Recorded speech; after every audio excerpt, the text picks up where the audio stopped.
Today is a beautiful day, yet a dark, terrifying shadow falls over the French Riviera. Grab a seat and prepare yourselves, because the stakes have never been higher for our beloved characters. Let us unpack the chilling events unfolding right now in Monaco. The Mediterranean sun began its slow, agonizing descent below the horizon, casting long, sinister shadows across the opulent architecture of Monaco. What was supposed to be a romantic sanctuary, a place of healing and reconnection for John Finnegan and his wife, Steffy Forster Finnegan, had rapidly deteriorated into a suffocating nightmare. Standing before the grand entrance of their rented luxury villa, Finn felt a cold, paralyzing dread creeping up his spine. The vibrant colors of the French Riviera seemed to drain away, replaced by a monochromatic landscape of fear and uncertainty. He had scoured the vibrant streets, the bustling cafes, and the sandy shores, desperately hoping to find Steffy after their explosive confrontation on the beach. But she was a ghost, swallowed entirely by the picturesque European paradise. With a trembling hand, Finn pushed open the heavy wooden doors of the villa, stepping into a silence so profound it felt like a physical weight pressing down on his chest. The interior of the villa, adorned with lavish furnishings and bathed in the fading twilight, offered absolutely no comfort to the frantic husband. The silence was deafening, a stark contrast to the passionate, tear-filled argument that had shattered their marriage only hours prior.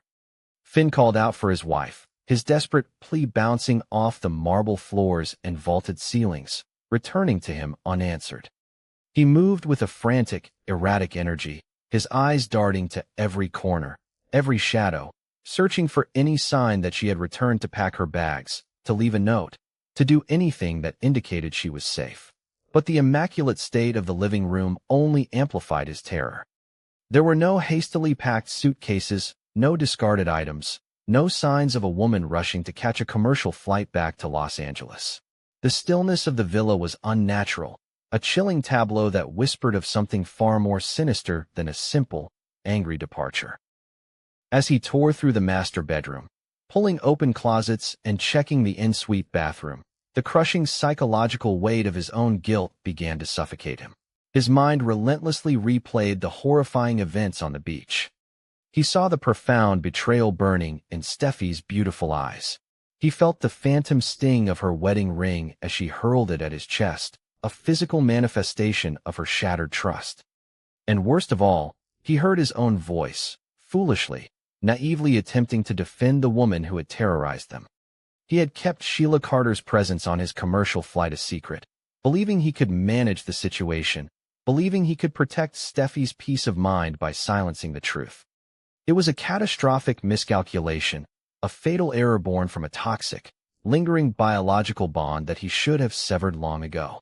His desperate hope for peace had only invited the ultimate chaos into their lives. Unable to find any solace or clues within the confines of the bedroom, Finn's frantic search led him toward the expansive outdoor terrace. The sheer, white curtains framing the grand French doors billowed gently in the evening breeze, moving like ethereal spirits warning him to turn back. He stepped out onto the balcony, the cool ocean air washing over his flushed face, bringing with it the rhythmic, mocking sound of the crashing waves below. The terrace was a masterpiece of luxury, featuring plush seating arrangements, manicured potted plants, and an unobstructed, breathtaking view of the Mediterranean Sea. Yet, to Finn, it felt like an executioner's block. He paced the length of the balcony, his hands running through his dark hair in absolute despair, his medical training completely failing to keep his rising panic at bay. He was a doctor, a man trained to save lives in the most critical of situations, but here, in the face of his wife's inexplicable disappearance, he was entirely powerless. It was then, as he turned near the far edge of the terrace, that his eyes caught a subtle anomaly in the otherwise pristine environment. Tucked away in a deeply shadowed, hidden corner of the balcony, partially obscured by a large, decorative ceramic planter, lay a crumpled heap of fabric.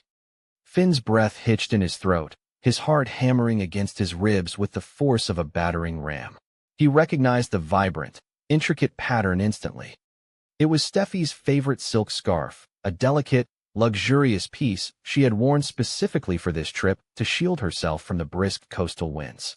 The sight of it lying discarded in the shadows was jarring. Steffy was meticulous, elegant, and she would never carelessly abandon such a cherished item on the floor of a balcony. Every instinct in Finn's body screamed that something was terribly, fundamentally wrong. With steps that felt as though he were wading through thick, unyielding molasses, Finn slowly approached the hidden corner. The fading light of the Monaco evening cast an eerie, dim glow over the fabric, masking its true condition until he was standing directly above it. He dropped to his knees, the hard stone of the balcony biting into his skin, but he felt no physical pain. All his focus, all his terrifying anticipation, was centered on that piece of silk. His trembling fingers reached out, hovering for a fraction of a second before gently grasping the delicate material. As he lifted the scarf into the fading light, the world around him seemed to stop spinning.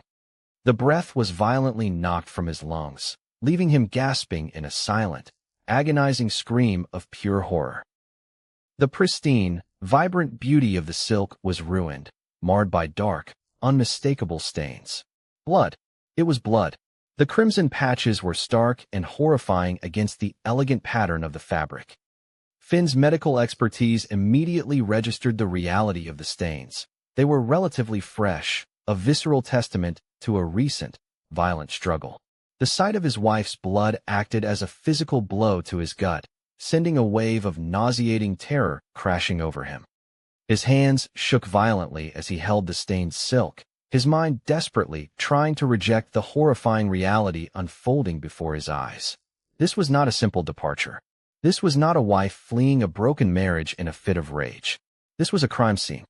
Steffy had been hurt, bleeding and vulnerable, right here in the supposed safety of their secluded, luxurious villa.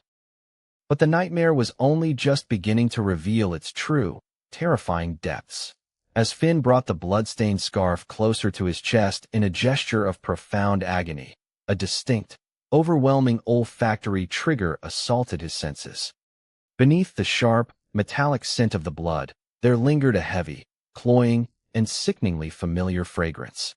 It was a perfume that haunted his darkest nightmares, a scent that preceded chaos, manipulation, and near-fatal violence. It was Sheila Carter's signature perfume.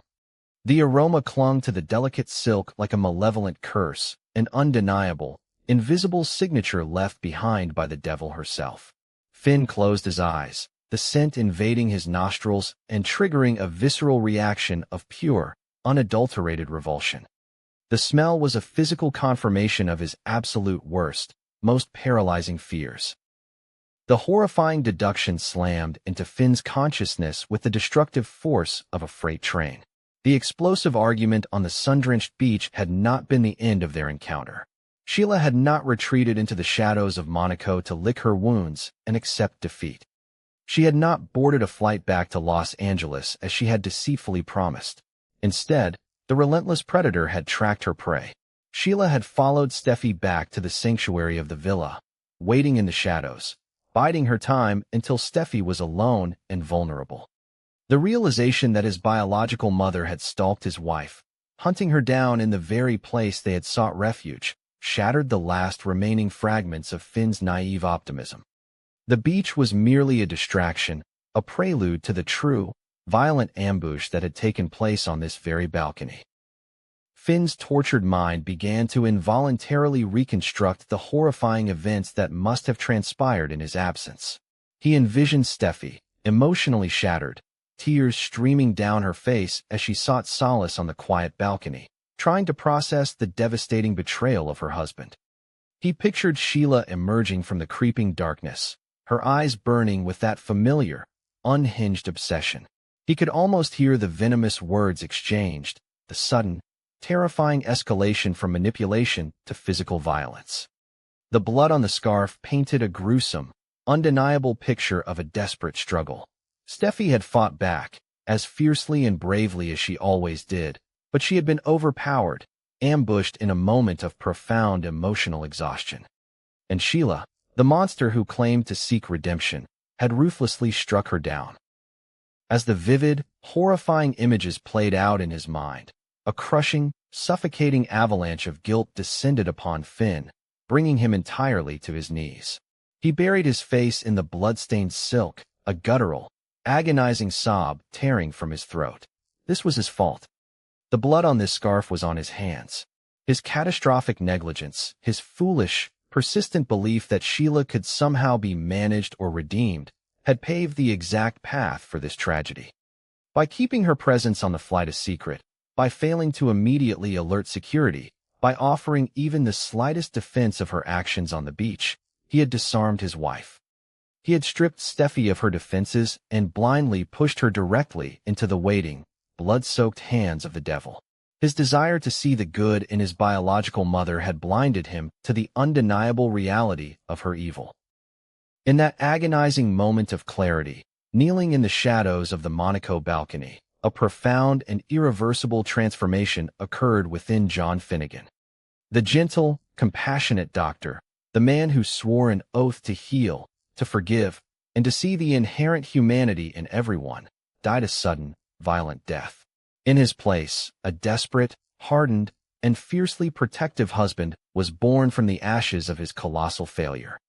The lingering, toxic biological tie that had tethered his heart to Sheila Carter snapped completely, severing with a finality that left no room for hesitation or mercy. The empathy he had once harbored for the woman who gave birth to him was entirely eradicated, replaced by a pure, unadulterated, and blindingly hot rage. He no longer saw a mother. He saw only a monster that needed to be destroyed. Clutching the ruined, bloody scarf tightly in his fist, Finn slowly rose to his feet. His posture was no longer slumped in defeat. It was rigid with a terrifying, lethal determination. He looked out over the dark, churning waters of the Mediterranean, his jaw clenched so tightly his teeth ached. In the heavy silence of the night, Finn made a solemn, visceral blood oath to the universe, to his children, and to the woman he loved more than life itself. He vowed, with every fiber of his being, that he would hunt Sheila Carter down to the very ends of the earth. He would tear through the shadows of Monaco. He would dismantle every lie she had ever constructed, and he would absolutely never allow his wicked, malevolent biological mother to lay a single finger on Steffy ever again. The era of second chances was permanently over. Finn fully understood the terrifying gravity of the vow he was making. He was crossing a psychological threshold from which he could never return. He was willingly embracing a darkness he had spent his entire life avoiding. But as he stared at the blood on his hands, he accepted the stakes with absolute, unwavering certainty. If saving Steffy meant sacrificing his own morality, he would do it without a second thought. If protecting his wife required him to surrender his freedom, his career, or his very soul, he would gladly pay the toll. He was prepared to trade his own life for hers. It was the ultimate, necessary sacrifice to atone for the catastrophic sins of his negligence. He would walk willingly into the fires of hell if it meant dragging Steffy back into the light. The psychological profile of Sheila Carter, which Finn had foolishly tried to soften and rationalize for years, was now starkly, horrifyingly clear. She was not a misunderstood woman yearning for familial connection. She was a relentless, parasitic demon who fed on their suffering and chaos. She viewed Steffy not as family, but as an obstacle to be violently removed. The realization that Sheila had weaponized his own forgiveness to get close enough to strike Steffy filled Finn with a sickening, primal fury. He recognized that there was no negotiating with a predator of her caliber. There was no reasoning, no therapy, no boundary that could contain her malevolence.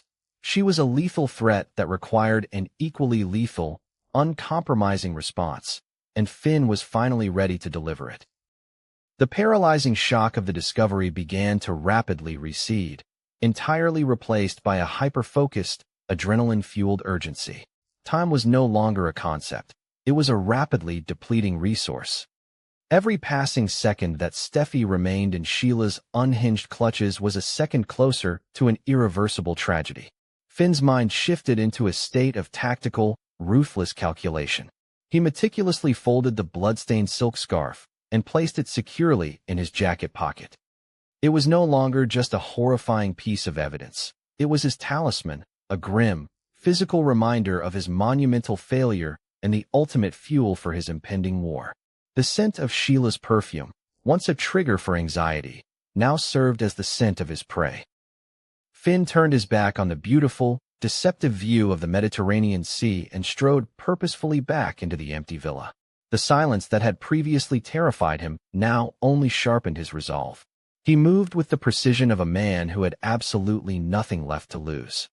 He grabbed his phone, his keys, and his passport, his mind racing through the immediate steps he needed to take. He would alert the local Monaco authorities, he would contact the Forrester security team, and he would tear this glamorous city apart stone by stone. The romantic reset they had so desperately hoped for had officially descended into a brutal, high-stakes nightmare of survival. The hunt for Sheila Carter had officially begun, and Finn was prepared to unleash a level of ruthlessness that even the devil herself would fear. As he crossed the threshold of the villa and stepped out into the cool, dark Monaco night, John Finnegan was a fundamentally changed man. The devastating discovery on the balcony had shattered his worldview, but it had also forged him into an unstoppable force of vengeance and love. He knew the road ahead would be treacherous, fraught with danger, manipulation, and potential tragedy. But as the image of Steffy's blood-stained scarf burned brightly in his mind, he marched forward into the darkness. He would find his wife. He would break the cycle of terror that Sheila Carter had inflicted upon their family for generations. And he would ensure, with absolute, deadly certainty, that the devil would finally pay for the blood she had spilled.